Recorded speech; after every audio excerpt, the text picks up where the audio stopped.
Abraham दे गै वंशे चा याकूब नां दा एक माहनू निकलिया।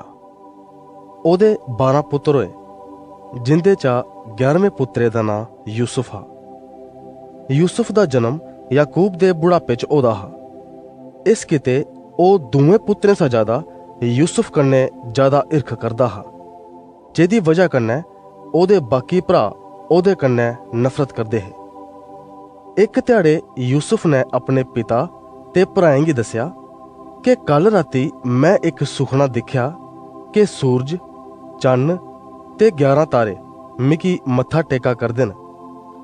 ओहदे पिता ने एह सुनियै उसी निखरेआ ते गलाया, तू केह् सोचना है कि आऊं, तेरी मां, तेरे 11 भरा तुकी मत्था टेकगे?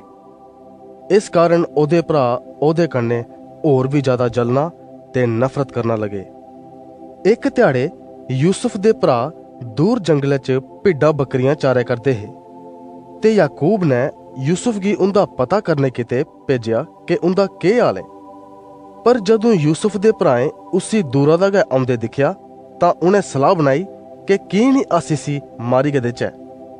पर उंदे चा सभनें थमां बड्डे भराएं ने गलाया, अस एदी जान लेने दे बजाय की नी इसी इस डुगे खड्डे च सुट्टी ओड़चै।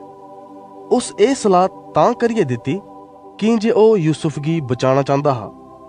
जदों यूसुफ अपने भराएं कच्छ पुज्जेया ते उन्हें ओहदा बासकाट खुचियै उसी एक डुगे खड्डे च सुट्टी ओड़ेया। बाद च जदों ओह रुट्टी खा करदे हे तां उंदे कशा बपारियें दा एक जत्था मिस्र मुल्क आली बखियै जा करदा हा। जदों उन्हें बपारियें गी दिखेया तां उंदे चा एक भराऊ ने गलाया, दिक्खो, एक बड़ी शैल सलाह है।